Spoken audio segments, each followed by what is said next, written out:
សម្ដេចបវរធិបតីហ៊ុនម៉ាណែតពិភាក្សាតាមទូរស័ព្ទជាមួយនឹងរដ្ឋមន្ត្រីការបរទេសអាមេរិកជំរុញឲ្យមានបទឈប់បាញ់ឲ្យបានឆាប់រហ័សសម្ដេចបវរធិបតីហ៊ុនម៉ាណែតនាយករដ្ឋមន្ត្រីនៃកម្ពុជាបានជួបពិភាក្សាតាមទូរស័ព្ទជាមួយនឹងលោក Marco Rubio រដ្ឋមន្ត្រីការបរទេសសហរដ្ឋអាមេរិកនាយប់ថ្ងៃទី25ខែធ្នូឆ្នាំ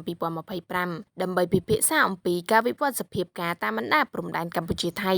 ក្នុងគោលបំណងជំរុញឲ្យមានបទឈប់បាញ់ឲ្យបានឆាប់រហ័សនិងការអនុវត្តនូវកិច្ចព្រមព្រៀងសន្តិភាពដើម្បីស្វែងរកសន្តិភាពយូរអង្វែងសម្រាប់កម្ពុជានិងថៃលោករដ្ឋមន្ត្រី Rubio បានគូបញ្ជាក់ជំហរយ៉ាងច្បាស់ថាសហរដ្ឋអាមេរិកចង់ឃើញសន្តិភាពស្ថិតស្ថេររវាងកម្ពុជានិងថៃនិងខិតខំជំរុញឲ្យមានបទឈប់បាញ់ឲ្យបានឆាប់តាមដែលអាចធ្វើទៅបានសម្ដេចបវរធិបតីបានបញ្ជាក់ជាថ្មីអំពីការប្រកាន់ខ្ជាប់យ៉ាងម៉ឺងម៉ាត់របស់កម្ពុជាក្នុងការបន្តអនុវត្តតាមស្មារតីសេចក្តីថ្លែងការណ៍រួមទីក្រុងកូឡាឡាំពួរនិងសង្ឃឹមថាភាគីទាំងពីរនឹងបន្តធ្វើការជាមួយគ្នាស្របតាមកិច្ចព្រមព្រៀងដែលមានបើតាមសម្ដេចបវរធិបតីកម្ពុជាបន្តរក្សាជំហរក្នុងការដោះស្រាយបញ្ហាព្រំដែនដោយសន្តិវិធី